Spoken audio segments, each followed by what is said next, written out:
Kia ora, Helen Brahms here, coming to you live from Surprise in Arizona. Hope you all had a super fantastic sparkling day. Welcome to Porchlight Letters podcast number 2203, Finding the Light. So many of you have messaged me about my angel, wanting to know more about my angel, the one that glitters, and this is my angel. She's actually this tall. And I got her sitting on top of a stack of books here, and I'm not sure how steady this book. But this is the one that I've been talking about that turns itself, that gets turned on when I'm not in the room. It's only happened twice. And so there's actually a little switch down here that you just flip.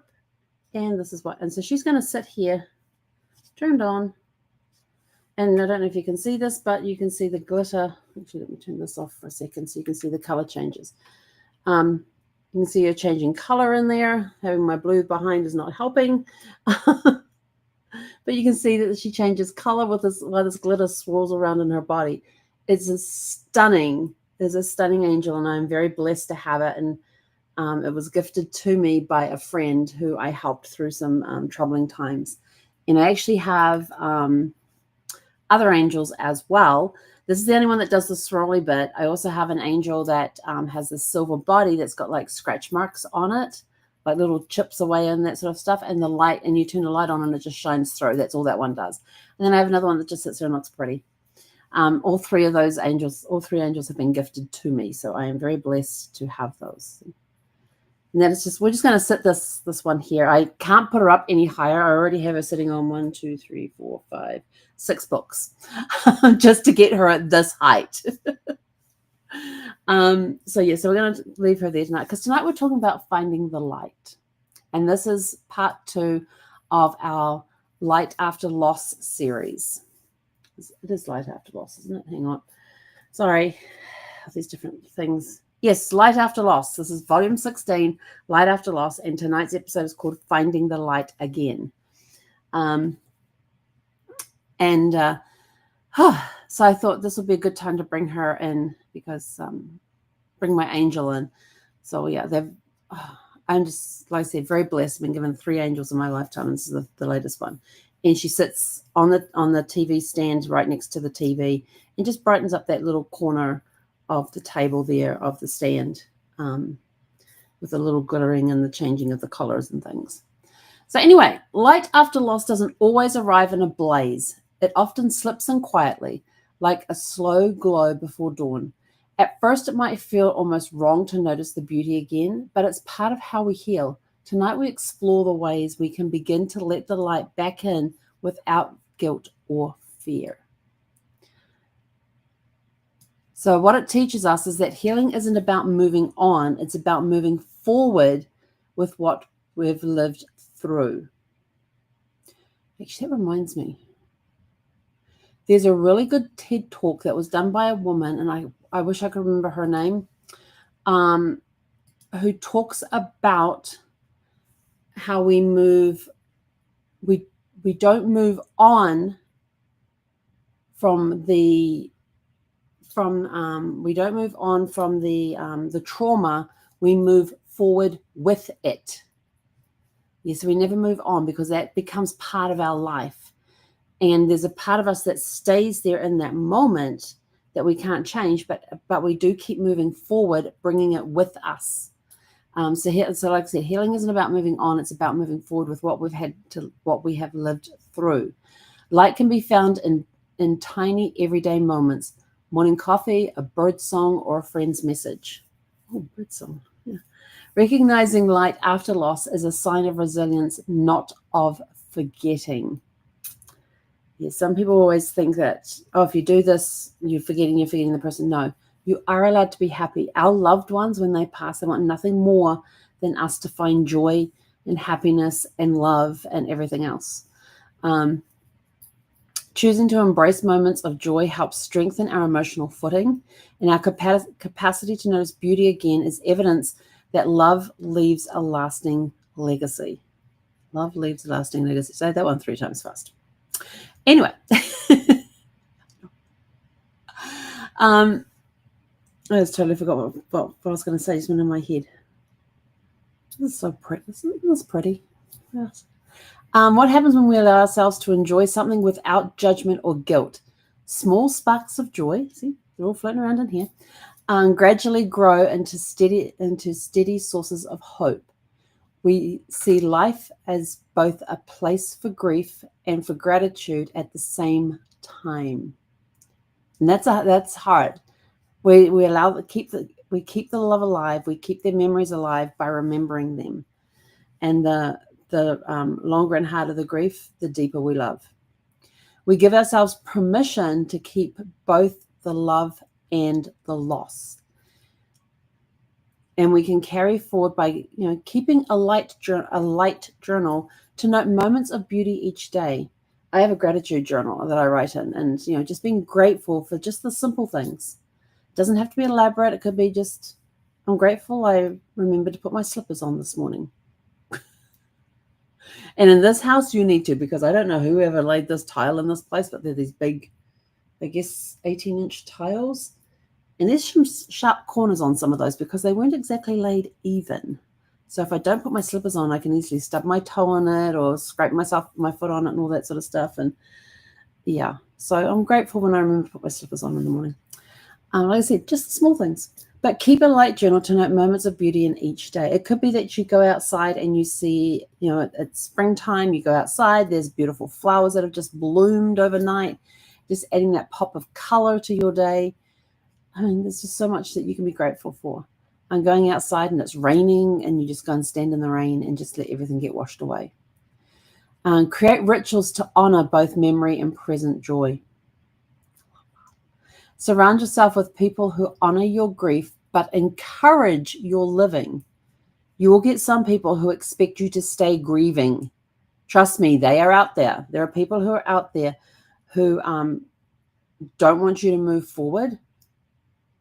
They want you to stay exactly where you are, grieving. They feel like you should be grieving for the rest of your life that you have lost that person. I don't know what happened in their lives and stuff, but somehow they think you should stay grieving, be the grieving widow, be, widower or whatever, and not find any more joy in your life. They get annoyed when you find joy. Those people need to stay over there.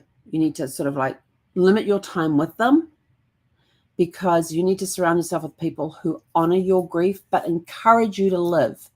They encourage you to get out there and get living again, because that is what. And before Brad passed, him and I talked about this a lot, from when he was first diagnosed with cancer through to just days before he passed. When he was first diagnosed with cancer, we came to call them the 3 a.m. conversations. They're the ones when you're laying in bed in the middle of the night, at some point, it could be 1 o'clock, 2 o'clock, 3 o'clock, it doesn't matter. Just 3 a.m. conversations sounded really good. And you'll be sitting there, you'll be laying there in bed, and the other person is awake, and you just start having these deep conversations. And at one point I was laying facing his back, and I could feel him roll. And because I used to lay with my hand on his back because he had a problem with sleep apnea. And so there was times I'd wake up and he wouldn't be breathing. I'd just give him a little shake and he'd start breathing again.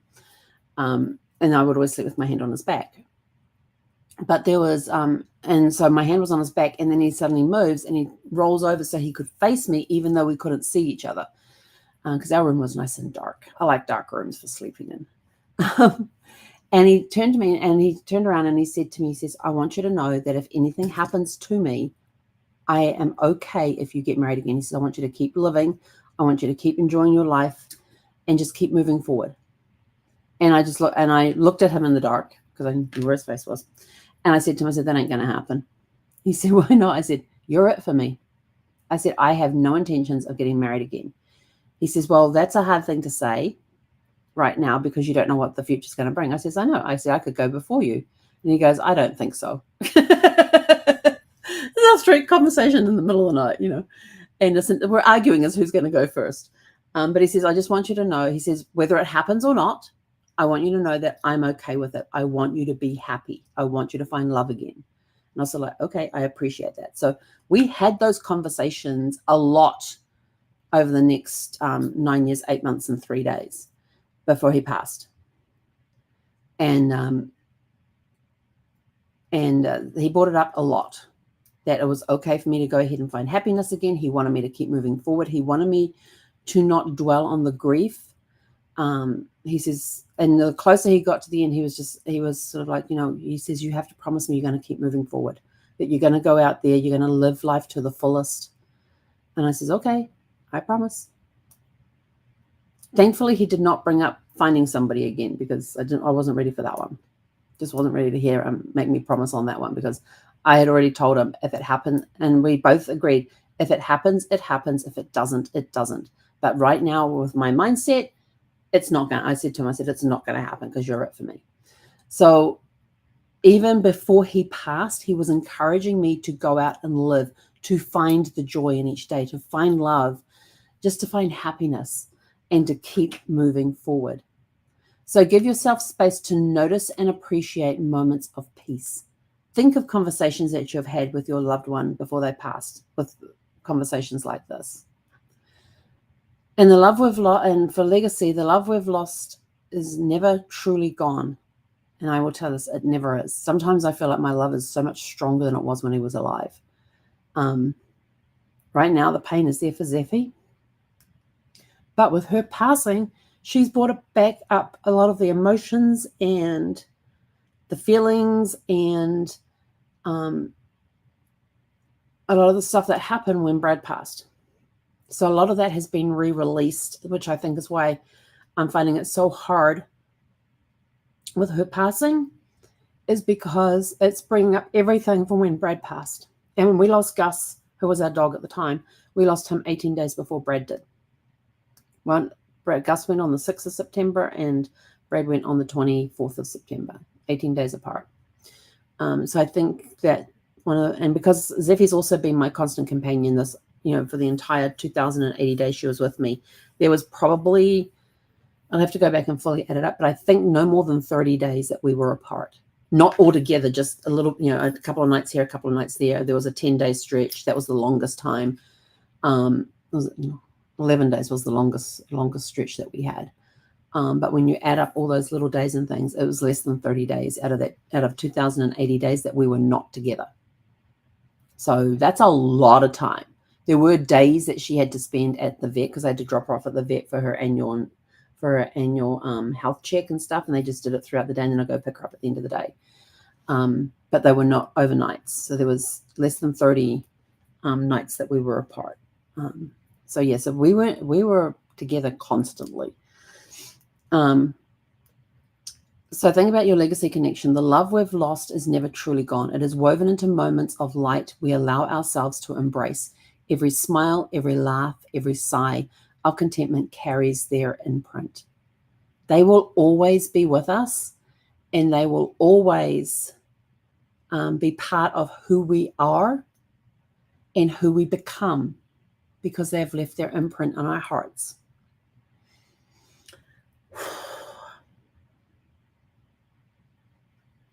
So your reflection questions for tonight, we've got 4 for you. Oh, and if you check in the description below, we've got volumes 1 through 7 and 9 that have now been released for the Porchlight Reflection Journals, volumes 1 through 7 and number 9. Number 8 was the one I screwed up on and forgot to put that it was low content, and so they came back to me, and so I changed it. So now it's got a new upload date or whatever they call it. So it hasn't uploaded yet, but I went in this morning, there's 5 that have been uploaded. So I was like, wow. So if you look in the description below the video, you'll see them listed there along with their links. So your reflection questions for today. When was the last time you noticed a moment of beauty after your loss? With Brad, it was that same morning. The undertaker, he went at 4 o'clock in the morning. The undertakers came just before 5 o'clock and took his body. And then my middle son and his wife were staying with us, along with their dog, were staying with us at the time while they were apartment hunting, because they just moved to San Diego. And they said, oh, come on, let's all go back to bed. And the oldest son had left and gone back home. The youngest one was living in Vegas at the time, I think it was. I think it was Vegas. He was living in Vegas at the time. And So everybody went back, went their separate ways. Kids went back to bed and all that sort of stuff. And I walked in the bedroom and I looked at the bed and went, I can't go back to bed. So I went out into the family room where Brad had been with the hospital bed and everything else, and just straightened everything up, because I knew people were going to be coming by that day, because we'd already kind of ever had an open home for people to come in and say goodbye to Brad. So I pushed the bed back in the corner. I arranged all the chairs and everything else. And then I went and stood at the dining room window, and I'd had all the curtains and windows open to get rid of the hospital air out of Brad's system, because he'd been in the hospital for 87 days. So I wanted him to have that opportunity to get the fresh ocean breeze, because where we were living at the time was half a mile from the beach, so we could see the ocean through the trees from our place, and we had this beautiful ocean air coming through the house. And I was standing in the dining room and I looked out and I saw the most perfect sunrise I have ever seen in my entire life, and I have not seen one as pretty as that one was. There were blue skies outside, and there were just little puffs of clouds, and the colors coming off those clouds as the sun rose was just magical. And it was and I just felt so much peace at that time. It was the first sunrise I saw without, since Brad had passed. And that was, he'd only been gone a couple of hours at that point. But that was the first time I noticed I had that moment of beauty after he went. But when was the last time I noticed the moment of beauty after a loss? I'm always noticing the beauty. Zephy taught me that. Zephy taught me to be in the moment and to take time to smell the roses. Stop to smell the flowers. I actually have only one picture of her smelling flowers, because I was not allowed to. I made sure that I never pulled my phone out while we were walking. There was times I had to, because I had to take a picture of just what I was seeing, because I wanted to capture it. And I happened to have my phone out at the time when she stopped to smell roses, and I was able to capture a picture of her smelling these black-eyed Susans. And it was just how she was. Every time we walked, whenever she saw flowers, she would go and stop and smell the flowers. And they say, stop and smell the roses. And basically that's what Zephy did wherever we went. If she saw flowers, she had to go sniff them. That was question 1. When was the last time you noticed a moment of beauty after your loss? Number 2, what small rituals or habits bring light into your days? Question 3, how can you give yourself permission to enjoy something fully, even in grief? It's an interesting question. Number 4, in what ways can joy honor the memory of what or who you've lost? And our closing thought for this evening is, light doesn't replace loss. It illuminates the path we are walking.